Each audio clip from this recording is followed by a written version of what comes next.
বছর ঘুরলেই মেঘালয়ে বিধানসভা নির্বাচন, আর এই নির্বাচনকেই পাখির চোখ করেছে তৃণমূল কংগ্রেস। সম্প্রতি সংগঠনকে মজবুত করতে উত্তর পূর্বের রাজ্যে এসেছিলেন অভিষেক বন্দ্যোপাধ্যায়।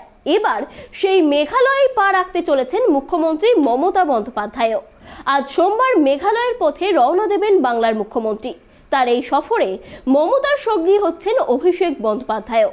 এই সফরে তাদের সঙ্গে থাকবেন মেঘালয়ের তৃণমূল পর্যবেক্ষক তথা রাজ্যের জলসম্পদ উন্নয়ন মন্ত্রী মানস ভূঁইয়া।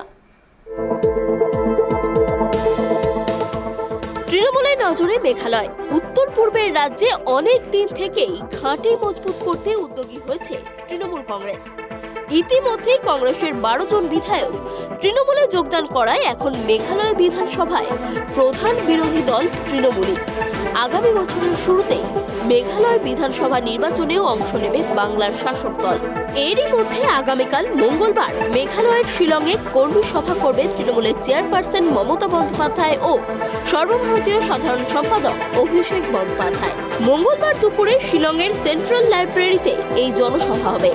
মেঘালয়ের বিশ্বাস জিততে অভিষেক জানিয়েছিলেন, মেঘালয় দিল্লি বা গুয়াহাটির সামনে মাথা নিচু করবে না। উত্তর পূর্ব ভারত ভগবানের, শান্তির, সম্প্রীতি।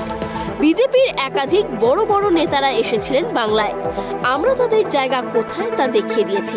মেঘালয়ের তৃণমূল যে বহিরাগত নয় তা প্রমাণ করতে অভিষেক জানিয়েছেন, তৃণমূল জিতলেও মেঘালয়কে বাংলা শাসন করবে না। এখানকার অধিবাসীরাই খাসি, গারো, জয়ন্তীরাই থাকবেন, কারণ মুকুল সাংমা সহ বিধায়করা এখানকারই স্থানীয় বাসিন্দা।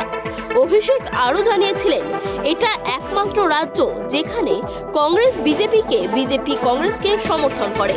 আমি মুকুল সাংমাকে ধন্যবাদ দেব যে তিনি কংগ্রেস ছেড়ে বেরিয়ে এসেছেন, তৃণমূল কংগ্রেসকে বেছে নিয়েছেন। আমার অনুরোধ, বিজেপিকে ওদের পথ দেখিয়ে দিন। সূর্য পূর্ব দিক থেকে ওঠে, গণতন্ত্রের প্রতিষ্ঠাও হবে সেই পূর্ব দিক থেকেই। রাজনৈতিক মহলের মতে শুধুমাত্র 2023-এর বিধানসভা নয়, বরং 2024-এর লোকসভার জন্যও মেঘালয়কেই টার্গেট করেছে তৃণমূল কংগ্রেস। ইতিমধ্যেই দলের পক্ষ থেকে সদস্য সংগ্রহ অভিযান চালু করা হয়েছে।